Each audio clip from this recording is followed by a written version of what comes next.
Harka furii jaalatamu daawwattoota keenya nagaa keenya kabajaa jaalalaa bakka jirtan maratti isiniif dhiyeessina. Kun Xireeraa Miidiyaati. FIB irraa torbanitti yeroo tokko kan isin bira ga'udha. Ajandaalee keenya guyyaa har'aa qabannee dhiyaannee irraa kan isin waliin turru immoo Boruma Shii fi Abboomaa Qaasoo Andaani'el Tasfaayitii Abdii Dassaaleny seenaa lammii immoo ogummaa teeknikaatiin nu waliin turu. Isin immoo iddoo jirtan jiraattanii Xireeraa Miidiyaa keenya faana turtii gaarii qabaadhaa isin jenna. Abboomaa. Tole qabxiilee torbee kana keessaa gabaafamaa jiran keessaa keessumayyuu ibsi gamaanaaf kennamaa jiran kan mootummaa naannoo Oromiyaatii fi kan guyyoota muraasa dura paartiin ABN kenne maal fakkaata kan jedhu irratti kan dubbannu ta'a. Boru. Ana birallee wanni jiran keessaa tokko waa'ee balaa hongee Oromiyaa mudate kanaan wal qabatee barruun BBC gabaasa qabatee bahe keessaa qaamota dhimmi ilaalatu dubbisee waan qabannee jirru qamarraa gama kaaniin immoo ibsa Amnesty International fi Human Rights Watch waan naannoo Tigraay keessatti dhaqqabeen wal qabatee baase irraa waan ilaallu qabna. Ajandaalee hedduu qabna jechuudha. Kanaatiin himuu dandeetta. Kana irratti kana keessatti kan nuti ilaallu dhimma daangaa Oromiyaatiin wal qabate jechuudha. Haleellaa fi saamicha lafaa kan jedhu as keessatti kan ilaallu ta'a. Gama biraatiin immoo Afrikaan torban kan akkamitti turte kan jedhuu fi Raashiyaan mana maree namummaa keessaa ari'atamuu isheessi fiidbaakiin jiru maal fakkaata akka addunyaatti kan jedhus kan keessatti ilaallu ta'a. Ajandaalee keenya kana fakkaatan irratti kan waliin dudubbannu ta'a. Daawwattoota keenya ajandaalee kana faana turtii gaarii akkan waliin qabaatan isin afeerraa gara ijoo yookaas immoo bal'ina ajandaalee keenyaatti ceena. Boru meeqa torban kana keessa jechuudha.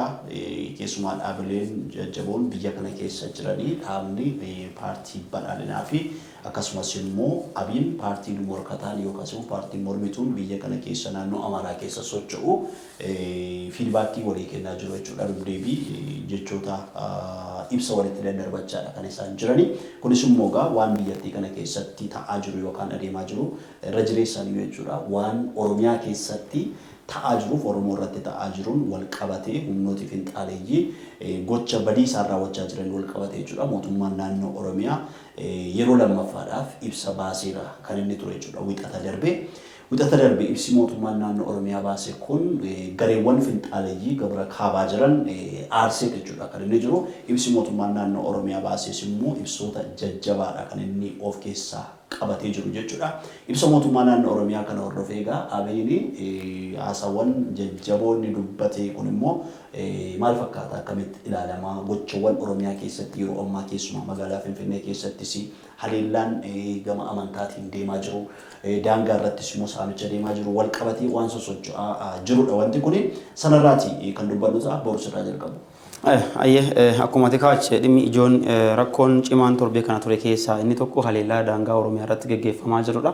Keessaayyuu torbee dabalatee irratti haasofnee turre Xireeraa Miidiyaa kennaan dhimma gama Shawaa Kaabaatiin jechuudha. Naannoo Oromiyaa keessa Shaabaa Oromiyaatti raawwatamaa ture keessaa jechuudha. Finxaaleeyyiin naannoo Amaaraa daangaa cabsanii seenanii humnootii mootummaa federaalaatiif kan naannoo Oromiyaa milishoota Oromiyaa illee dabalatee dhawanii akka turaa yaadatamaa namoota 26 ta'an humnootii nageenya ajjeesanii akka jiraniif miseensonni poolisii federaalaa keessatti argaman. Wanni kun kana dura ta'e waan jabduu ture. Fakkeenya humnootii mootummaa federaalaa fa'aa irratti haleellaa raawwachuun akka biyya tuquutti waa yaadamuuf mootummaan illee ariitiin tarkaanfii fudhataa ture akka kana dura akka baratame. Haa ta'uti amma wal barsiifannaan isaan yeroo dhiyoon as agarsiisaa turan wanni kaabatti raawwatame kun walitti dabalame wanticha waan salphaa godhee jira malee wantichi waan cimaa ture kanuma hordofeeti jalqabuma ibsuma achirraa ka'aa ture irraa kaanee yoo laalle bulchiinsi Shawaa bahaa gama Oromiyaatiin jiru wanni inni jedhaa turee fi gama kaaniin gama naannoo Amaaraa keessaa Shawaa Kaabaa ka jedhaa turan keessaa yoo aanaa Mijar Shonkoora jedhamu kanarraa gabaasi baa turan gama miidiyaalee kan wal faalleessu ture. Amma isaan ka jedhan haleellaa kana jalqaba ka eegale milishoota fantaalleerraa dhufan milishoota naannoo Oromiyaatu haleellaa kana eegalee ofumaa dhuman jechuudhaan kan inni dubbatee ture jechuudha. Obbo Taaddasaa Boosat jechuudha ka bulchaan aanichaa jechuudha naannoo Mijar Shonkoora ka gara Oromiyaatiin jiru aanaa fantaallee Fantaalleetti ka dubbataa turan jechuudha keessaayyuu obbo Ababbuu Waaqoo kan isaan jedhaa turan haleellaa kana riphanii ka'anii humnootii finxaaleeyyii mootummaa naannoo Amaaraa akka jalqabanidha kan isaan dubbatan jalqaba qaamaan beekamne jedhanii tuman duubarra garuu immoo dhiibbaalee miidiyaaleetiin wanni kun akka bahu godhameeti kan inni jiru isa hordofeeti mootummaan naannoo Oromiyaatillee ibsa kan inni baase ibsi mootummaan naannoo Oromiyaa kun baase jechaaf jechaan wantoota ciccimoof keessaa qaba biyya kana keessatti wal hubannaa dhabiisii afdaneessummaa fi sabdaneessummaa cinatti qabanii fiiguun gatii biyya kana kafalchiisee waraana yeroo dheeraa keessaa akka hin baane nu godheeti kan inni jiru ammallee qaamoleen finxaaleeyyii maqaa Amaaraatiin socho'an waamicha waraanaa fi akkanuma immoo haasaa waraanaa dhaadheessan yennaa isaan godhanitti cadhisanii ilaaluun sirrii akka hin taane jechuudha mootummaan naannoo Oromiyaa kan inni baasee ibsa kana keessatti gadi bu'ee wantoota hedduu dubbatee jira finxaalessummaan sadarkaa kamitti akka badii dhaqqabsiisuu akka inni danda'u ibsi mootummaa naannoo Oromiyaa kun dhugaa dubbachuuf waan onnee uummata Oromoo kana keessa jiru tokkoon namaa keessatti waan gaaffii ta'e kakaasu ture fakkeenyaaf kana dura dubbii isinirra akka hin dheeressine paartiin Baaldiraas kan hoogganaa jiran jechuudha gaazexeessaa Iskindir Naggaan gaafa gara mana hidhaatiin akkuma qaalitti baaniin gara naannoo Amaaraatti akkuma qajeelaniin waraana kasaan dhaadheessanii waraanni kaaba Itoophiyaatti jalqabeen lakka dhaabbatuun qanni gama kaaniin yoo kaaba Itoophiyaarra waraana kana fixanii akka jedhan kana TPLF biyya nyaachisanii naga deebi'an naannoo Oromiyaatti seenanii humnootii maqaa Oromootiin socho'an kamiyyuu rukutuu akka danda'an waamicha godheeti kan inni ture jechuun akkanaa kun gama kaaniin immoo dhala namaa qalanii ibiddatti waddanii akka nyaatanullee namni guddaan biyya sanii abbaan qabeenyaa biyyattii jechuudha kan naannoo sanii waamicha godhaate kan inni ture waraana irratti viidiyooleedhaan baa turan wantoota kanneen of keessatti qabata isa kana hordofeeti kan abiin kan inni ibsa baase ibsa adiin irraa isin dubbachuu dandeenya. Asirratti ammaa keessumaatti jechuudha ibsi mootummaa naannoo Oromiyaa kan inni jedhu jarreen kun haasaa jibbiinsaa akka isaan dubbatan karoora waraanaa akka isaan qabanidha. Mootummaan naannoo Oromiyaa ibsa isaa keessatti kan inni kaasee jiru sanas immoo akka ragaatti kan inni fayyadame waan Fantaallee fi Miinjaritti haleellaa raawwatame sana sababeeffatee akka ragaatti kaaseeti milishooti 26 ajjeefamuu 15 kan caalan immoo madaa'uu isaanii akka ragaatti kaa'eeti kan inni jiru. Humnooti kun lammiilee nagaa akka isaan ajjeesan warra humnoota hidhatanillee akka isaan ajjeesan kan mootummaa jechuudha kana kaasaniiti kan isaan turani. Egaa federaalizimiis immoo akka madda rakkoo biyya kanaa godhanii akka isaan ilaalanidha ibsi mootummaa naannoo Oromiyaa kan inni baasee jiru kan ammatti kaasta jechuudha. Sabdaneessummaa akka isaan balaaleffatan yookaas akka isaan jibban biyya kana keessatti jechuudha. Humnooti qeenxee yookaas immoo sirni qeenxeen akka inni diriirfamudha hawwii fi fedhiin isaanii jechuudha. Ibsa kana keessatti keessumaa immoo kan baay'ee si ajaa'iba jechuudha.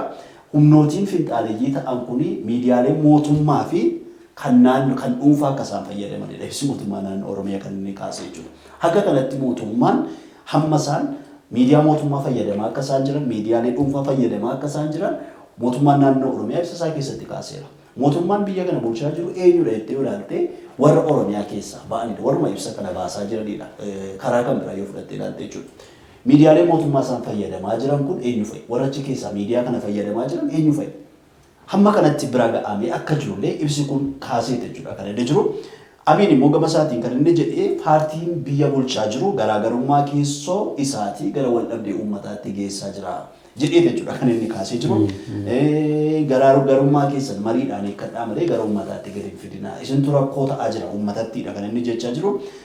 Du'a lammiilee nagaa sababa godhachuudhaan ibsa baasaa jiru. Ibsi kun ibsa barbaachifne akka inni ta'e ibsi mootummaan naannoo Oromiyaa baase kun ibsa barbaachisaa akka hin taanedha. Ibsa shira siyaasaa of keessaa qabu akka inni ta'edha. Ibsi Abiin baase kuni du'a lammiilee nagaa kana barbaachisu yoo ta'e immoo qorannoo walaabaa gaggeeffamuu qabaadha. Kan Abiin jechaa jiru jechuudha. Lafa naannoo Amaaraa keessa jiru akka kan saatiitti mootummaan naannoo Oromiyaadha ibsachaa labsachaa akka inni jirudha kan inni kaasee jirudha. Qeeqeetti kan inni jiru paartiin Abiin jechuudha. Paarlaamaa keessaas yeroo ammaa kana teessuma illee ni qaba. Naannoo Amaaraa keessaa illee teessuma gara 5 akka qabudha kan gabaafamu paartiin Abiin. Biyya kana keessaa akkuma amma jalqaba irraa kaaste ibsoota gurguddoo yeroo garaa garaatti baasuudhaan paartii beekamudha. Keessumaa qabxileen inni kaase keessaa qabxii muraasni kaaste waa'ee heera mootummaatiin wajjin wal qabsiiseeti. Heerri mootummaa ammaa kun uummata Amaaraatii fi Itoophiyaa kan illee gara diigumsaatti geessaa jiraadha kan inni jedhe. Kana maal agarsiisaa itti fayyadama heera kanaa illee osoo ta'ee asiin dura fakkeenyaaf amma rakkoon guddaan kan jiru paartilee lamaan biyya bulchaa jiran jidduutti kan inni fudhate fakkeenyaaf paartii damee badhaadhina damee Oromiyaa jiruu fi badhaadhina damee Amaaraa jirudha. Isaan lamaan kun rakkoo uumaati kan isaan jiran rakkoo isaanii lamaan kun gara hawaasaatti illee kan isaan geessan isaan lamaanidha kan inni jedhaa jiru. Gama biraatiin ammoo paartiin kun yeroo ammaa kana hoogganaan paartii kanaa yoo fudhatan aangoo olaanaadha kan isaan qaban innoveeshiniiti jechuudha. Hoogganaa olaanaa ta'aniiti kan isaan jiran mootummaa kana keessatti illee sarbii godhaati kan isaan jiran jechuudha.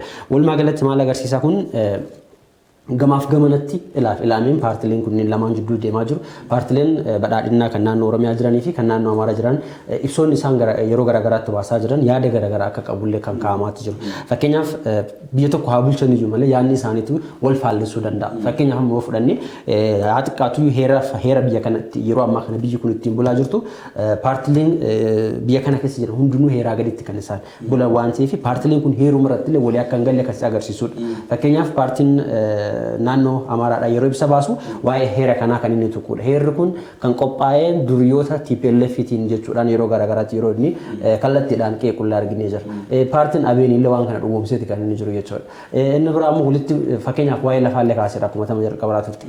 Lafti ibsi mootummaa naannoo Oromiyaa baase sun lafa naannoo Oromiyaa keessa naannoo Tigraay keessa naannoo Amaaraa keessa jiru naannoo ofii keessa godheetti kan inni baase jechuudhaan qeeqeetti kan inni jiru. Akkasumas ammoo wadhabdee isaanii kana ammoo gara hawaasaatti geessaati kan isaan jiran jedhe. Kanas teessan garuu ibsi isaanii kun biyya tokko osoo bulchaa jiran iyyuu osoo kaayyoo tokkoof deemaa jiran milkaa'ina Itoophiyaatiif kan isaan jedhan yeroo baay'ee milkaa'ina Itoophiyaa jedhamtu saniitiif kan isaan deemaa jiran garuu ammoo yaadota garaagaraa akka qaban kan agarsiisu jechuudha. Fakkeenyaaf kora sabaa yeroo geggeessaa turan jechuudha. Paartiin biyyattii bulchaa jiru paartiin bilisiinnaadha yookiin badhaadhinaa yeroo inni kora biyyattii geggeesse irratti qabxiiwwan gurguddoon biyya kanarraa eeggamaa turan baay'eetu turan. Fakkeenyaaf dhimma daangaa wajjin wal qabsiisee daangaan hedduun isaanii yeroo ammaa kana tuttuqqaa kan inni qabu. Daangaan keessumayyuu soolishinii furmaata yeroo gabaabaa kan barbaadan baay'een jira. Daangaaleen hedduun jechuudha. Garuu kana hundumaayyuu itti furmaata itti kennuu irratti ammallee wal sodaa kan isaan qaban. Inni biraa qabxiyaatti jalqaba irraa kaasta waa'ee tuttuqqaa wajjin wal qabsiisee torbee kana keessa fakkeenyaaf miidiyaalee garaagaraa yoo ilaalte fakkeenyaaf tuttuqqaa gala amantaati illee hin jiru. Baay'een isaan mul'ataati kan isaan jiru. Fakkeenyaaf as naannoo magaalaa Finfinnee kan Akaaqee keessatti manni amantaadhaa kan burkutaa'eeti kan inni jiru. Kun maal agarsiisa biyya kana keessatti wanti tokko wanti seera maleessummaan ta'e tokko yeroo inni seera itti mul'ataa jiru. Fakkeenyaaf miidiyaalee waan kana laafsaniiti kan isaan ilaalaa jiran miidiyaalee mootummaatiin. Haa ta'u malee dhimma amantaatiin wanti ka'e biyya kana keessa salphaadhaa miti. Baay'ee ulfaataadha. Uummanni biyya kana keessa jiru keessaa uummanni Itoophiyaadhaa irra jireessaan konservaatiidha amantaa irratti baay'ee tokko cimaadha. Fakkeenyaaf gama amantaa musliimaatii yoo fudhatte dhibba kana miidiyaalee hawaasaa irra deemuutu deemaa jiran baay'ee jira. Haala uffannaa wajjin wal qabsiisee jechuudha. Uffannaan asiin dura fakkeenyaaf uffannaan kana wajjin wal qabate wantoonni baay'een jira. Garuu ammoo hijaaba uffachuun akka waan leegaalitti yeroo inni fudhatame wantoonni akkasii deemaa jiran kun tuttuqqaan gamanaan jira. Ajandaaleen gamanaan jira. Fakkeenyaaf turtii pirezidaantiin Baalaadiraas yeroo kana faana irratti taasise tokko laaletti torbee kana keessa laaleen ture.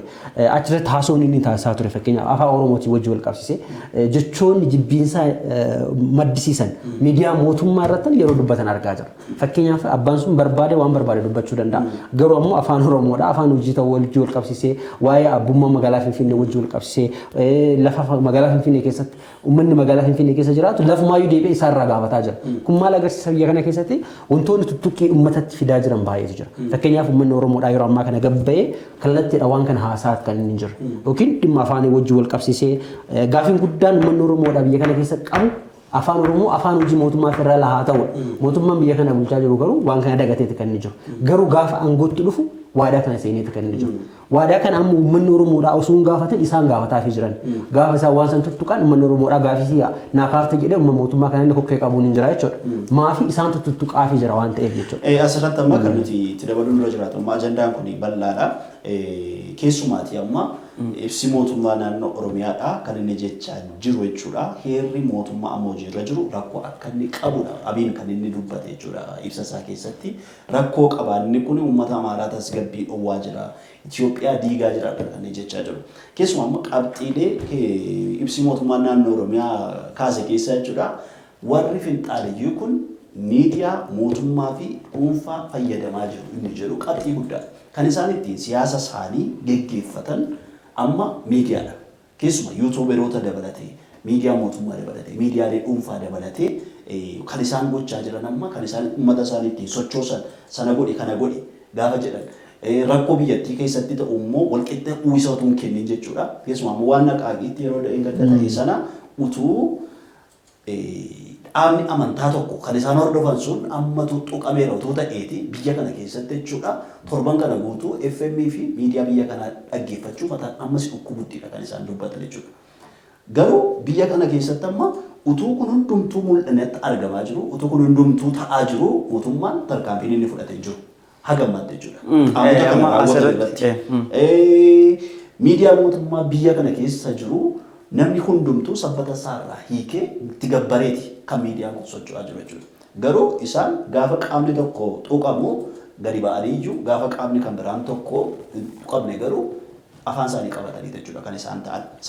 Amma asirratti abboomaan waa irraa tuqee ture waan hoogganaan Baaldiraas gadi bahee karaa faanaatiin dubbate san faanaan akka miidiyaatti tarii kutee dhiisuu danda'a. Garuu akkanatti fakkaatu toonni kun rukuttaan natti fakkaata. Iskindir Naggaan jechoota yeroo hedduu dubbatan fakkeenya namni kun nama hundeeffamuun isaatiiyyuu innaa irraa kaatee ilaaltee abbummaa magaalaa Finfinneetii fi paartii falmuudha. Kana jechuun dhaaba uummata Oromootiin falmuudhaaf addatti dhaabbateedha dhaabi kun jechuudha.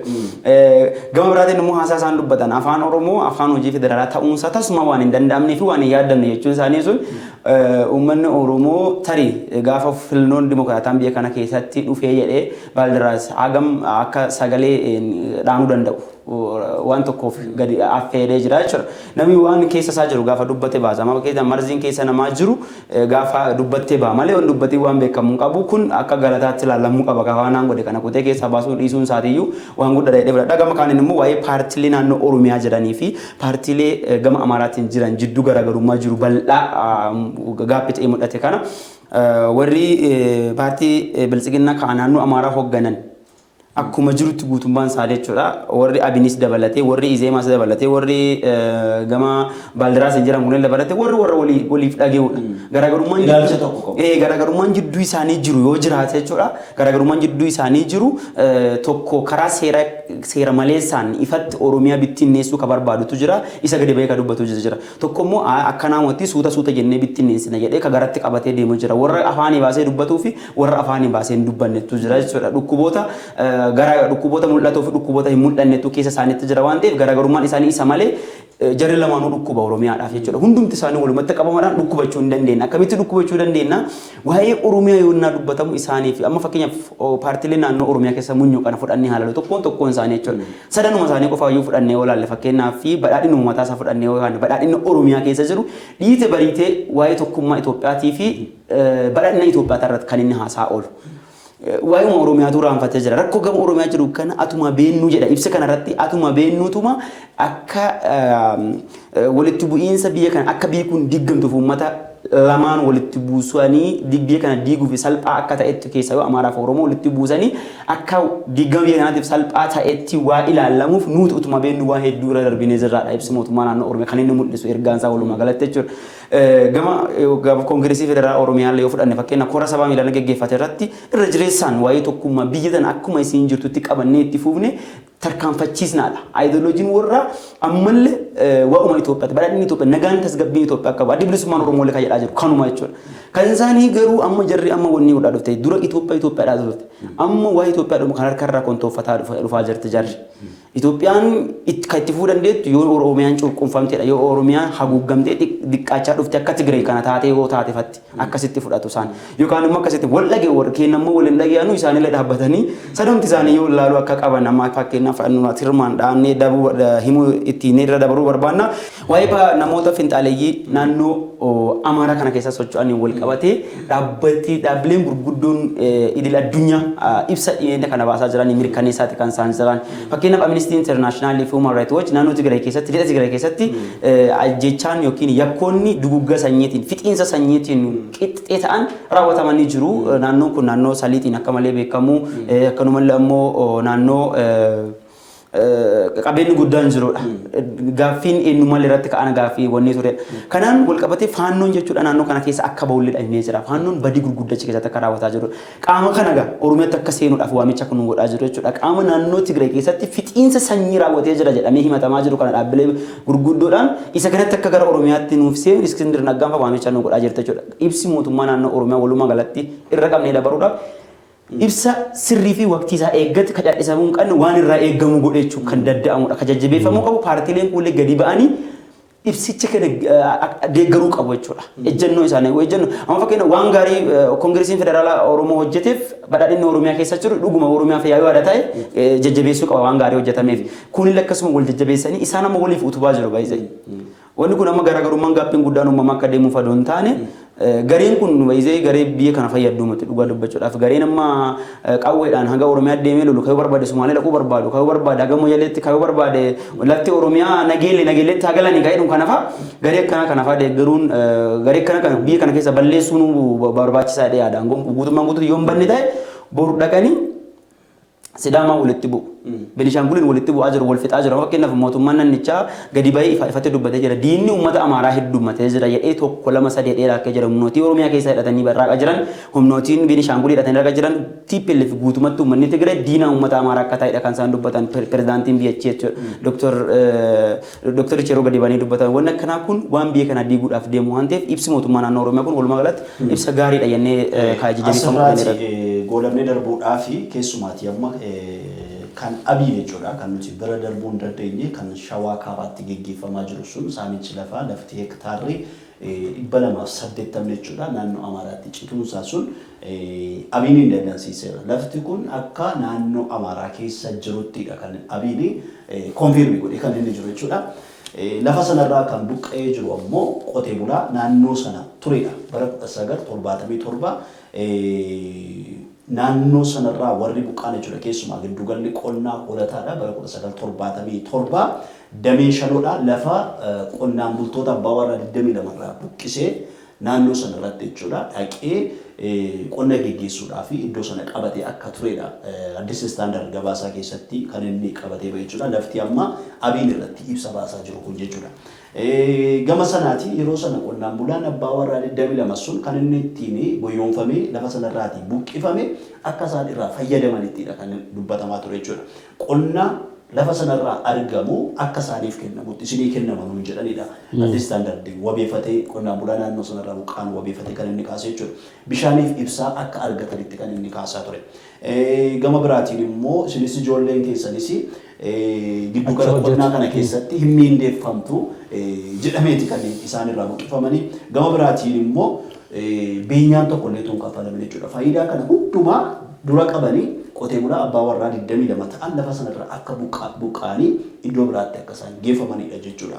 Gabaasi kun kan inni ibsee jiru sana booddee bara 1997 waggaa 20 booddee jechuudha. Giddugalli qonnaa holataadha iddoo sana gadhiisee kan inni ba'edha sababa beekameen jechuudha. Sanarraa kaasee dhaabbati biraan jechuudha oomisha aannanii irratti kan fuulleffate iddoo sana dhaqamee akka fudhatedha. Erga isaan achi gadhiisanii ba'anii booddee jechuudha. Jara sanatti erga gurguramee booddee naannoon Amaaraa laficha dhaqee kan inni qabatedha. Erga laficha qabatee booddee humni addaa naannoo Amaaraa lafa sana kontirool godhee iddoo sanarra kan jiru amma humni addaa naannoo Amaaraa iddoo sana qubsiifamee akka jirudha. Qonnaan bulaan lafa sanarraa buqqa'ee waggoota 35 darbanii fi lafti kun kan keenya nu deebisaa jennee yeroo dheeraadhaaf iyyachaa turree jedheeti kan isaan himachaa turan jechuudha. Waggoota 35 qonnaan bulaan lafa sanarraa buqqifame haqa isaa dhabee deddeebi'ee isinii deebi'aa dhugaan keessan isinii deebi'utu lafti kun kan keessa waan ta'eef isinii deebifaman nuun jedhamee hammarraatti utuu hin deebi'in turedha. Amma naannoo sana keessa qonnaan bulaan abbaa warraa 22 lafa sanarraa buqqa'ee waraqaa eenyummaa malee lafa isaa sanarra deemuu hin danda'u. Addis Standard gabaasa keessatti kan inni baasee jiru. Bulchaanis waan kana waan ammatti dhiyeessite kana bulchaanis konfirm godheeti kan inni jiru wanti kun dhugaa ta'uu isaati kan isaan ibsanii waan tokko as biratti wanti arge maalidha tutuqaan lafaa kun akkamitti dhufaa jira amma fakkeenyaaf. Asiin dura naannoo Tigraayitti wajjin wal qabateeti naannoo kana yookiin naannoo Amaaraa keessa socho'u baay'een isaanii naannoo Tigraayitti wajjin wal qabatee naannoo Walqaayitiin haa ta'u Raayyaa haa ta'u naannoo kanarratti dhimma daangaatiif wal gaarreffatu. Amma humnoota naannoo sanii erga waraanaan ofirraati hamma tokko dha'aniiti booda amma kallattii isaanii galam deemaa jiran gara Oromiyaa akka ta'an fuullefatanii kan isaan jiran. Laffeen Oromiyaadhaa mootummaa naannoo Oromiyaadhaan waan inni bulchaa jiru naagaluu danda'an. Fakkeenyaaf waggaa 35 qotee bulaan kun lafa kiyya irraa ka'e jedhee yeroo iyyatu uummata kana quban qaban. Garuu uummata kana gibira irraa guuranii uummata kana kan isaan bulchan. Garuu waggaa kana keessatti lafa kana irraa guuratanii yoo mootummaan naannoo kana keessa lafa kana keessa barraaqu waan biraas agarsiisaa jechuudha. Amma kana qofaa miti gara naannoo Sidaamaatti wantoonni akkana mudhataati kan isaa jiran. Uummanni naannoo Oromiyaa daangaa seera jiraatuu fi naannoo Sidaamaa jiraatu wantoonni tuttuqqeen tokko akka jiranidha kan gabaafamaa jiru. Fakkeenyaaf daangaan kun caffee keessatti illee yeroo darbe namni tokko naannoo sanii bakka qabee kan hirmaate waan kana kaasetti kan isaan jiran. Caffeen Oromiyaadhaa dhimma kana xiyyeeffannootti kennu qaba. Dhimmi daangaa Oromiyaatii fi daangaalee bulchiinsa mootummaa naannoo Itoophiyaa keessa jiran kana wajjin jiru xiyyeeffannootti kennamuu qabaadha. Tuttuqqeen ba'ataa deegaa dannu jiru. Kun maal agarsiisaa jira? Tokko fakkeenyaaf ajandaa uumuu haa ta'uti waan biraallee haa ta'uti daangaa ofii yoo hin beekne uma barbaade ollaa waliin bula beektaa namni ollaa ta'e waliin bula hawaasni Oromoodha hawaasa kaa wajjin ni bula kanneen Oromiyaa keessa jiran baay'eedha. Addumatti immoo uummata Sidaamaa fi uummati Oromoo hariiroon obbolummaan isaan baay'ee guddaadha. Gama seenaatiin illee baay'ee guddaadha. Garuu wantoonni seeraan hin taane baay'ee jiru. Fakkeenyaaf amma daangaan murtoofne wayii kan illee galtee wayii baay'ee jiru. Isa san sirreessuu kan danda'an ammaadha malee waggaatti laakkaa'uudhaan miti. Fakkeenyaaf amma asiin dura irraa tuqee ture. Waa'ee gaafii afaan Oromoodha, waa'ee magaalaa Finfinneedha. Asiin dura gara seeraatiin gaafatanii kan isaan turan. Ammallee tuulamee balaan kun tuulamee isaanuma balleessaa bara. Daddafanii yoo furmaatatti kennaan deemne yoo furmaatatti kennaa soolishiin isaa jalaa hin kenne wantoonni kunniin fakkeenyaaf waa'ee hongeedha asiin dura dubbataa turre jira. Waa'ee hongee wajjin wal qabsiisee. Amma roobni roobe jedhanii uummata sana yoo dagatanii ta'an uummanni sun maal ta'a fakkeenyaaf. Daangaan amma fakkeenyaaf naannoo Qimbibiititti daangaa akkana ta'aa jira jedhan. Shawaa Roobiitti akkas ta'aa jira. Uummanni Karrayyuu iyyaa jira. Daangaan kun hundi isaatu yoo tuttuqame mootummaan amma biyya bulchaa jiru jedhu kun illee rakkoo biraa keessa seenuu kan hin danda'u. Rakkoo akkanaa furuu kan danda'amu ammoo yoo uummanni gaafate qofaadha. Fakkeenyaaf rakkoon biyya kana keessa inni guddaan maalidha beektaa? Hamma ati baatee iyyitee waggaa 35 qotee bulaan lafa isaa irraa ka'e quba hin qaban nan mootummaa waan ibsa ittiin kennu waan tokko hin jiru. Amma waggaa haganaa dhufee walitti kuusamee balaa guddaadhaaf kan inni geessu waan ta'eef xiyyeeffannoon jalqabuma soolishiin isaa jalqabuma kennamaa deemuu danda'u qaba. Keessumaa lamma waa'ee sanaan wal qabateema waa'een daangaa saamuu haleellaa daangaan wal qabatee uummata Oromoo irratti geggeessu as magaalaa kana keessatti illee immoo sochiin amantaa da'eeffatanii qaamonni adda addaa jechuudha. Warra madheen gadda asitti waldoota Pirootestaantii waldaa afaan Oromoon itti waaqeffatan sana gubee dhaadannoo sana dhageessaa deeman namootni wal irratti dubbisne kan isaan jedhanii mootummaan nuufa bu'uu Abiyyiin arrabsaa Adaanechiin arrabsaa mootummaa naannoo Oromiyaa arrabsaa achi immoo Iskindir miidiyaa irra taa'ee afaan Oromoo arrabsaa biyya kana diiga afaan Oromoo jecha mana amantaa namoota waaqeffatan namoota kadhatan irratti immoo dhaqanii ol lixanii teessuma caccabsanii faffalaxanii namoota nagaan jiraatan magaalaa kana keessatti sochiin isaan gochaa jiran faannoon achiitii kan inni gochaa jiru daangaa irraatii uummata Oromoo buqqisu achirratti haleellaa geggeessudha. Warri humni magaalaa kana keessatti ijaaramtee baaldaraasii da'oo godhattee deemtu immoo warri magaalaa kana keessa jirtu immoo asiiti dhaabbilee amantaa afaan Oromoo maqaa dhahatanii afaan Oromootiin waaqa kadhatan itti seenanii haleellaan isaan raawwachaa jiran mootummaan amma yoomiitti callisa amma yoomiitti namoota kana nuyi tokkummaadhaa fi sabdaneessummaa federaalizimiidhaa fi obbolummaa warra obbolaa ta'anii wajjin obbolaa taatee jiraatta. Warra obbolummaatti namanne garuu adabdee seera qabsiiftee obbolummaa sana fudhachiisuu danda'utu sun jiraata. Mootummaan naannoo Oromiyaa keessaa yoo amma kan inni akka dansaa ibsee dabare ibsasaa keessatti humnootiin finxaaleeyyii kun humnootii gara saboota sallamootaaf uummattoota Itoophiyaa hundaaf iyyuu uummata diina ta'e uummata Amaaraa dabalatee hunduma isaaniitiif iyyuu diina akka isaan ta'e ibsee jira. Yoo itti callisanii ilaalaniidhaan humni kun dhuguma ibsi kun ibsa dhugummaa qabudha. Akkamitti humni kun ifin uummata Amaaraatiif iyyuu diina guddaa akka ta'e raggaasisee jira jechuudha. Kanaaf ibsi mootummaa naannoo Oromiyaa walumaa galatti kana jennee gama Oromiyaatti waan jiru haleeluudhaa fi waa'ee balaa hongee Oromiyaa keessa jiruun wal qabatu irratti wanni dubbannu tokko hongee nama Oromiyaa mudate kun waggaa 40 as kan mudate hin beekne ta'uusaa hoggansi sodaa balaa Oromiyaa ibseeti kan inni jiru. Akkanuma lama godinaaleen 8 hongee rukutamuu isaanii kana dura kan ibsee ture keessa godinaalee 8 kana keessa namoonni miiliyoona 3.5 ta'an akkanuma lama ta'an gargaarsaan jiraata akka jiranii fi namoonni miiliyoona 3.6 ta'an yookiin miiliyoona 4 qaban kana keessa miiliyoona 600 ta'an duraayyuu hiyyeeyyii akka turanii fi gargaarsa mootummaatiin jiraata akka turanidha. Egaa Oromiyaan latti jiituun akkanaa kun lammiilee 600 hiyyeeyyii durattuu gargaarsaan jiraatan qabdi jechuu isaati jechuudha. Ibsi kun kan inni himu. Gama kaan immoo godinaalee akka Booranaatii fi Baalee Bahaa keessatti saamichi yookiin hanni midhaan nyaataa gaana fe'amee karaa dhaabbilee gargaarsa garaagaraatiin achi gaggeeffamaa jira. Caasaalee mootummaa gara gadii jiraniin kan jedhu hoggansa balaa Oromiyaa ibsee jira. Wanni kun waan akka laayyoo laalamaa jiru miti. Wanni irraa hatamu kun fakkeenyaaf ijaarsa mana barumsaati irraa hatee qaamni baratee daa'imman mana barumsaatti baratu irraa qaamni hatee barate akkanuma immoo qaamni daandii baala nafa bal'aa irra deemu kennaa baasan irraa hatee nyaatee garaa guutatee mana bitatee mana konkolaataa bitatee barate kun dhuguma hagam takka akka inni namuma keessaa bahe kan itti mul'isudha. Ibsa amma fakkeenyaaf gama hoggansa balaa Oromiyaatiin bahe kanaan uummata hongeen haga sarrukutamee uummata horii isaa dhumatee uummata waan nyaatu dhabee horii isaa waan gadi liqinsu dhabee irraa du'e inni ammoo ofiisatti miilaan deemu saniif gargaarsa lammiileen Oromoo walitti qabanii gadi ergan san irraa hatu jechuun namoonni akkam aga isaan keessa dhaamee jiruu fi bineensummaan isaan keessa akka jiru kan ibsudha. Saatiin keessan dhumataa jira nuun jedhamaa waan jiruuf gama biraatiin immoo caffeen Oromiyaa sektera tokko gara hojiitti fidee ture gaafa walgeetee sektera Buusaa Gonofaa jedhamu kan gara hojiitti fidee hoggansa isaatti muude keessaa hogganaan isaa obbo Mustafaa Kadir yaa'ii saniin wanni labsii raggaasifame saniin wanni kun irratti hojjetaa jira. Qaamni kun yookiin sektera mahaaraan bahe kun waa'ee hoggansa balaa Oromiyaa kanatti hojjetaa akka jiru dhaamanii jiru jechuudha. Waa'ee Oromiyaa hogganumaan goobannee. Hayyee gara ajandaa keenya sattaanutti ceenaa Amnesty International waan lola gara kaaba Itoophiyaatti gaggeeffamaa ture wal qabatee gabaasa inni baasee ture jechuudha. Qorannoo inni gaggeessee ture akkaan kan nama suukanneessu ture. Sanaan wal qabatee mootummaan Itoophiyaa immoo dhimma sana jechuudha. Qorannoo walabaa yookaas immoo qorannoo addaa gaggeessuu irra jiraata jedhee qorannoo sana fudhachuurraati of qusatee jechuudha kan inni jiru. Ibsi Amnesty International keessumaa jechuudha. Du'aatii lammiilee nagaa biyya kana keessa jiranii wal qabatee jechuudha kan inni baasee jiru abbooma sana. Amnesty International fi Human Rights Watch wal ta'uudhaan kan isaan baasanii gaafa eebla jaabara 2022 kan isaan baasan jechuudha. Mata duree guddaadha kan inni of keessatti qabatu. Waa'ee dhimma ajjechaa kana of keessatti qabatee jira. Keessumaayyuu gama lixa Tigraay keessatti yakkoota yaawwatamanidha kan inni of keessatti qabatee. As keessatti aangawoonni mootummaa Itoophiyaadhaan yakka raawwatame kanaaf yeroo garaagaraatti gaafii gaafannus deebii nuu kennaa hin turre waraqaa kan osoo baasin dura jechuudhaanis ibsaati kan isaan turanii. Gama biraatiin immoo barreessituun olaanaan jechuudha kan Amnesty Internationalidha. Ejeensaa Kilambaard ibsa as keessatti hammattee keessatti keessatti deeggartoonni idil addunyaadha jechuudha. Kanneen Itoophiyaa ta'anii kanneen idil addunyaarra jiran yakka naannoo kana keessatti raawwate keessumaa naannoo Tigraay kana keessatti raawwatee fi yeroo garaagaraatti mootummaadhaa deebii akka argannuuf yeroo nuti affeerru nuuf eeyyamuu ta'uu dhabuu isaanii of keessatti qabateeti kan isheen jirtu.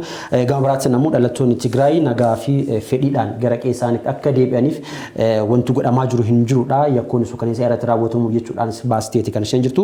Gama biraatiin taateen qorannoo kana keessatti hammatamanii jiran yookiin immoo taateewwan qorannoon kun of keessaa qabu keessaa ammajjii jechuudha. Ji'a ammajjii keessa bara 2001tti bara 2021tti jechuudha naannoo Tigraay riqicha takkazee biratti geessuudhaan milishootiin faannoo Amaaraadha jechuudha namoota hedduu jumlaadhaan akka ajjeesan ragaa argadheera kan inni jedhu jechuudha. Amnesty International fi Human Rights Watch ammajjii 17 irratti yoo fudhanne fakkeenyaaf magaalaa xiqqoo Goshwaa jedhamtu keessatti jechuudha. Milishaan jiraattota walitti sassaabuudhaan naannoo gama takkasee bira geessuudhaan riqicha takkasee bira fiduudhaan lubbuu dargaggoota dhiiraa kan Tigraay 60 ajjeesee jira jechuudhaan gabaasa kana keessatti baaseeti kan jiru. Walumaa galatti yakkoota akkasumas rakkoota naannoo kana keessatti raawwatee fi qaamota as keessatti inni of keessaa qabu keessaa milishaa Tigraay kan naannoo Maayikaadiraa keessatti jechuudha. Keessumaa Maayikaadiraa hojii wal qabsiisee Amaarota hojiidhaaf gara naannoo Maayikaadiraatti dhufan naannoo san keessa dhufanii naannoo san keessatti yakki waraana irratti raawwatameera kan inni jedhu. Akkasumas jiraattota Tigraay naannoo san keessa jiraniin milishaan naannoo faannoon jechuudha yakka raawwateeti kan inni jiru jedha. Akkasumas jiraattota naannichaallee as keessatti miidhamanii kan isaan jiran jedha. Walumaa galatti baatiiwwan jalqabaa keessatti kun kan raawwate baatiiwwan jalqabaa keessatti jechuudha. Milishaa Tigraay dabalatee jiraattota naannichaa dabalatee Amaarota hojiidhaaf gara naannoo Maayikaadiraatti dhufan dabalatee yakkoonni raawwateeti kan inni jiru jedheeti kan inni baase jechuudha. Amnesty International fi Human Rights Watch jechuudha gabaasa waloo baasan keessatti. Walumaa galatti gabaasni kun jechuudha bu'aa baay'ee hedduu keessa darbee akka baay'ee kan agarsiisudha. Mata duree inni fayyadame illee ilaalte mata duree baay'ee strong ta'edha. Gabaasaalee kana wajjin wal qabsiisee fakkeenyaaf mootummaan naannoo Amaaraa guutumaan guutuutti waan kana soba jedheeti kan inni jiru maqaa balleessii fi sobaadhaan kan inni jedhee mootummaan federaalaa yoo fudhanne garuu yakkichi sirriitti qoratamuu akka qabuu fi qaama tokko gammachiisuudhaaf kan deemu waan fakkaatudha kan inni baasee walumaa galatti hamma naannoo Amaaraa sanitti illee kompleetilii mootummaan federaalaa yakka kana guutumaan guutuutti gabaasa kana mormeeti hin jiru haa ta'uuti malee naannoo Amaaraa yoo fudhanne guutumaan guutuutti mormeeti kan inni jiru jechuudha. Egaa amma gara kaabaatti waraanni waggoota lamaa fi deemaa jiru kuni rasaasa halkan tokkotti dhukaafamteen waggoota amma kana lakkaa'ameeti kan inni jiru jechuudha. Sun immoo rasaasa halkan tokkotti sun dhukaafamtee lubbuu lammiilee nagaa baay'ee dararaa hamaatiif saaxilee hamma idil addunyaatti illee jechuudha. Dhimmi Itoophiyaa ajandaa guddaa ta'ee amma yakka waraanaatti illee jechuudha. Sadarkaa idil addunyaatti yakki waraanaa yakka guddaadha. Akka biyya tokkoo fi balaa guddaa lammiilee tokkoof balaa guddaa fidee dhufuu danda'a. Yakkooti waraanaa kun kan itti amanaman taanaan jechuudha. Biyya kanaa fi namoota aangoorra jiran kanaaf illee waan guddaa yookaas immoo badii guddaa qaqqabsiisuu danda'a jechuudha jireenya isaanii egeree keessatti. Yakka tokko yoo raawwatte jalaa bu'uu akka hin dandeenye Burkina Fasootti torba kana keessa wanti ta'e ragaa guddaadha. Nama Sankaaraa warri ajjeese waggoota muraasa booddee jechuudha. Umurii guutuu itti murtaa'e jechuudha. Kan inni jiru biyya kana keessattis namooti yakka waraanaa raawwatan jedhamanii utuun turiin jechuudha yakka kanaa fi itti gaafatamummaa fudhachuun isaanii waan oolumite jechuudha. Qorannoon sadarkaalee addunyaatti dhimma waraana kaabaatiin wal qabatee deemsifamaa jiru bifa ariitiidhaan socho'aa jechuudha. Deemsifamuudha kan inni jiru dhimma sanarraa bu'u. Gabaasa Amnesty International Human Rights Watch abboomaan walumaa galatti nu ibsee jira waan ta'eef inni keessa deebiin barbaachisu garuu waan hafe keessa tokko hooggantuun Human Rights Watch gaanfa Afrikaa yookiin daayirektarii kataate Leticia Bayider qorannoon kun adoo inni gara qilleensaatti hin bahin adoo ifan godhiniin dura mootummaan Itoophiyaa akka ilaalee deebii nu kennuu fi akka waan sirreeffamuu qabu akka sirreessinuu fi gaafataa turreetti jira ittillee erginee argisiisneetti jira jechuudhaan kasiin dubbatte gabaasaaleen eegii sambaan immoo Amnesty International gabaasa kana baasu hordofee Human Rights Watch dabalate gabaasa kana miidiyaaleen gurguddoon akka Associated Press faa warra akka Al Jazeera faa miidiyaaleen gurguddoon addunyaa tanarraa dhageetti qaban akka malee harkaa wal fuudhanii ho'isanii kasaan gabaasan garuu miidiyaaleen Itoophiyaa tokko ka gabaasan hin jiran BBC afaan Oromootuu fi ka afaan Tigriffaa akkanuma ka afaan Amaaraatu baase malee miidiyaan biyya kana keessa dhaabatan dhugummaa biyya kanaatii fi haga isaan itti uwwisa tokko kennuudhaaf haga isaan itti rakkatan dhugaa dubbachuudhaaf haga itti rakkatan argameeti kan inni jiru ibsi kun dhugaa ta'uu danda'a dhiisuu danda'a garuu ka jedhame fixiinsa sanyiitiin wal qixa akka ta'etu uummata Tigraay irratti raawwatame jechuudhaan gabaasa kun kabayee jiru jechuudha. Isaan wal qabatee deebiin gara mootummaa naannoo Amaaraatiin kenname inni guddaan waan tokko ta'uu nuti irraa nuun dubbisiin jechuudhaan kan dubbate garuu nuti gaafannaan eeyyamamoo nuu ta'uu dhiisan qabboomaan jedhee fi gama kaaniin immoo waan akka malee ammayyaawaa ta'e saatalaayitii fayyadamneeti jirraa bakka ijjechaawwan kun itti raawwataman qorachuudhaaf kan jedhu Leticia Bayider deebicheeti kaseen jirti ibsi kun maafi wal eegedha amma Amnesty International fi Human Rights Watch illee yeroo hedduu mirga dhala namaatiif kasaan himaman garuu wal eeganiiti yeroo tokko tokko adda addatti kasaan baasan amma wal eeganiiti qorannoo jabaa gadi fageenya qabu godhaniiti kan isaan baasan waan ta'eef humnootiin kun waan kana hin raawwatan jechuudhaaf wanni nama hin dandeessisu hin raawwanne jechuudhaaf nama dandeessisu hin jiru amalli isaanii jechoonni isaanii taateen isaan guyyatti godhaa oolan kanuma kaaffee waan ta'eef waan tokko itti dabaluudhaaf jaanii keessumaayyuu yuunivarsiitiin Gondar illee torbee kana keessa reefa lafee qotaa akka ture kan daawwataa ture jechuudha. Bal'inaan gabaafamaa ture. Maaliidhaaf baasaa dhimma diffeen gochuudhaaf lafee namoota du'aniiti yeroo inni qotaa ture. Riisarchii irratti geggeessisan booda qorannoodhaan dhalattoonni. Wanni kun baay'ee waa waggaa bara dargiitiin waan yeroo kun mallataan fa lubbuun jira raawwatame ka jedhame qasa. Lafee qotanii baasaati kan isaan turani garuu qeeqni garaagaraa mudataati kan isaan jiru. Fakkeenyaaf lafee qotanii baasuu osoo hin taane qorannoo haggasii geggeessuu osoo hin taane qorannoo barbaachisaa ta'e fakkeenyaaf waan san diffeenu gochuurra fakkeenyaaf ombocciin fixaa jiraata akkasii xaanaa irrattan qorannoo akkaataa bishaan isaa itti ombocciin baraaruu danda'a irratti qorannoo geggeessuu qaban jechuudhaan irratti qoosamaa arganii ture. Lafee sana sasaan baasan sanas qaamni kan biraan isaan irraa qorachuu lafee sun waggaa meeqa ture lafa keessaa kan jedhus. Kun mul'isaa amma fakkeenyaaf kun mul'isaa dhiifama dubbisiin irra qabatu hin taane kun gabaabumatti mul'isan irra dabaluudhaa fi waggoottan as guloo kana uummanni Afrikaa kun uummanni Itoophiyaa kun ammayyaawaa dhufee jira. Ajjecha irratti namanu, fixiinsa irratti namanu jechuudha uummanni Itoophiyaa kun. Garuu kanaaf isaan irratti wanni akkasii raawwatamee jiru. Isaan garuu haga ammaa fixiinsa irratti ajjeesuu irratti balleessuu irratti waan amananiif kan isaanii reefa ophaalee fuudhuu danda'ame jechuudha. Garuu uummatiif barataa waan dhufeef gocha kanarraa fi qusataa dhufee jira jechuudha. Uummanni kun uummata addunyaa waama yeroo kana globalizationin waa kamalee cimaa jiruuf uummata sammuun isaa fagaataa jiru kana waliin jiraachuuf illee rakkataa jiru. I'm sorry inni jecha kana fayyadamu akka malee dubatti hafaniiran jechuun hin danda'ama. Ayyee gara Afrikaa torban kanaatti seenaa torban kana Afrikaan akkamitti turte akkamitti jirti ollaa keenya Itoophiyaatti maaltu dhalatee maaltu mudatee kan jedhus waa xiqqoo irraa dubbanne gara Raashiyaatti immoo odeeffannoo jiru daawwattoota keenya geenye xumurraa keessumaa gara Afrikaan torban kana keessa jechuudha as Somaaliyaatti sochiin filannoo biyyattiitiin wal qabatee adeemamaa jiru waan jabaadha jechuudha ibsooti baba'aa jiran gama sanaatiin asiin gama Sudaanittis achi ceene yoo ilaalle lammiileen erga fonqolchi mootummaa biyyattii keessatti geggeeffameetiin lammiileen Sudaan akkuma tuufanitti jiru jechuudha mormii isaan mootummaa irratti geggeessanii sanarraati Burkina Fasoottis achi ceenee waan sanarraa dubbanne waan xiqqoo irraa jenna jechuudha. Tole mee gaggabaabsee irraa kaasuudhaaf dhimmoota gurguddoo Afrikaa keessatti deemaa jiran wajjin wal qabsiisee Sumaalee irraa yoo jalqabne Sumaalee keessatti muummee ministeera biyyattii jechuudha Mohamed Hussein Roobaleedha jechuudha. Somaaliyaatti ergama addaa kan gamtaa Afrikaadha ambaasaadar Firaans yeroo gabaabaa keessatti sa'aatii 48 keessatti gallakkisanii ba'uu qaban kan isaan jedhani kana kan jedhaniif ammoo gocha isaanitti gaafatamummaa hin qabne keessa galaniiti kan isaan jedhan jechuudhaani kan isaan kaasanii kan ammoo pirezidaantiin biyyattii Farmaajoon mormaniiti kan isaan jedhan jechuudha. Walumaa galatti Sumaaleen filannoo itti dhiyaateetti kan isaan jedhan teessoon 90 ol dhumatiiti kan inni jiru teessoowwan hafte san keessatti itti guutuudhaa fi adeemsa seeraa san guutuu keessatti ammas dhaabbileen idil addunyaadhaa gaafataati kan isaan jedhani biyyattii san tasgabbeessuuf sodaa guddaa waan turuuf waan jiruuf jechuudha biyya san tasgabbeessuudhaaf yeroo gabaabaa keessatti solushiniitti kennamu qabaadha kan jedhamaa jiru. Inni biraa kan dhimma maalii wajjin wal qabateeti kan inni jiru fakkeenyaaf maalii keessatti yeroo darbe kana keessa jechuudha Human Rights Watch namootiin 300 ta'an ajjeefamanii akka jiran gabaaseeti kan inni jiru. Namootiin 300 ajjeefaman kun ganda Moharaa jedhamtu keessatti kan isaan ajjeefamanii as keessatti opereeshinii guyyaa lamaatiin namootiin 300 ajjeefaman kan inni jedhe opereeshinii kana keessatti ammoo waraanni foreign ta'e yookiin biyya alaalee keessa akka jirudha kan himamaa jiru kan Raashiyaa akka ta'etti kan inni tilmaamamaa jiru. Warra bitaman kan Raashiyaa akka keessa jiranidha. Akkasumas ammoo waraanni maaliidhaallee matammaa isaatu keessatti akka hirmaatee jirudha. Kanaaf ammoo Human Rights Watch akka qoratuuf jechuudha dhaabbanni mootummoota gamtoomanii mootummaan maaliidha akka eeyyamuuf gaafateeti kan inni jiru. Maaliin ni eeyyamu hin eeyyamu kan jedhu kan yeroo ittaanu keessatti gabaafamu ta'a meebi. Inni biraa dhimma Afrikaa wajjin wal qabate kan Gwaaniitii wajjin wal qabata. Gwaanii wajjin akkuma beekamu erga Alfaa Kondiin bara 2010 irraa eegalee jechuudha. Bara 2015tti yeroo pirezidaantummaaf turanii erga isaan fonqolcha mootummaatiin ka'anii keessumayyuu pirezidaantii dimokiraatawaa jedhamuudhaanis kan isaan beekamanidha. Ibrahim Kosii Foonaadha jechuudha ministeera biyyattiiti. Ministeerri kun waggaa 4 bulchaniiti kan isaan jiranii waggaa 5 bulchaniiti kan isaan jiranii isaan wajjin ammoo ministeerotiin 4 yakka malaamaltummaatiin wajjin wal qabatanii hidhamaniiti kan isaan jiranii kan hidhe ammoo nama beekamaa yookiin ammoo Muhammad Dumbaayedha.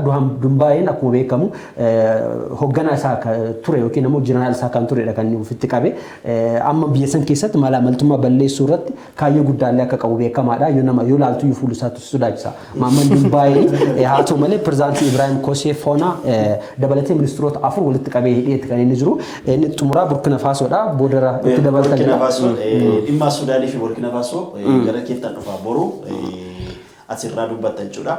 Keessumaa gamma Afrikaan dhibba kana keessa jechuudha rakkoolee wantataa qabdi Afrikaanii keessumaa biyyooti addunyaadhaa warri waariidhaan wal dorsiisaadha kan isaan oolanii warri Afrikaa kun immoo rakkoo lammiilee biyya kana hiikuu caalaa waan xixiqqoo irratti yeroo isaan itti walitti bu'aa oolanidha. Boru Sudaanii fi Burkina Faso waan abdii namaa kennusi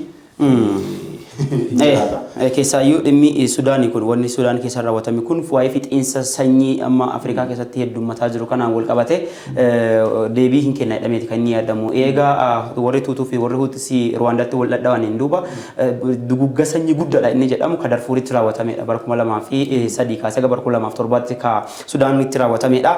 Kanaan wal qabate immoo aangawoonni mootummaa olaanoon himati irratti banamee ture mana murtii akka idil addunyaatti himati irratti banamee sadarkaa idil addunyaatti waan laallamuudha wanni fixiinsa sanyiitiin wal qabatu kun isa kana immoo human right watch faa warra akka ministeera afarra gaaletti dhiyeeffatanii achiin duuba United Nations dabareetti dhaabbanni gamtaa mootummoota kan inni waan kana qorqoree mana murteetti nama dhiyeessu warroota amma himataman keessa namooti aga ammaatti seeraaf dhiyaatan hin jiran haa ta'utti garuu ka harka kennatan deemanii ofii isaaniitii waggaa 13 fi miliqanii turanii harka kennatan hoogganaa milishaa Juweedi nama jedhamu Ali Muhammad Ali Abdi Arrahman nama jedhamu namni kun nama hojii bineensummaa hojjeteen walqixa jedhameeti kan ilaalamu yeroo san hooggansa Omar al-Bashir jalatti amanamummaan fudhatee milishaa kana hundeessee warra sanyii Arabaa hedduu qaban warra sanyii Arabaa hin qabne Darfur keessa qubatan warra haleellaa gurguddaa raawwatanii keessaayyuu yakkoota akka walitti qabanii fixuu amma jumlaan fixuu ka jedhamu kana gama kaaniin immoo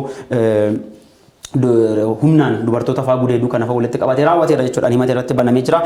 Walumaa galatti yakkoota 31 himatamee jira. Ali Muhammad Ali Abdi Al-Rahman jaarsa jedhamu kun argatanii tuutee namichi gurraachi kun cadhisaa hamaallee akka malee wanni irratti naanni dhiyaatu mana murteetiif yeroo inni dhiyaatee hordofaa turetti afaan Arabaati kan inni dhageeffatu mala afaan Ingiliffaallee guddoo hin danda'u.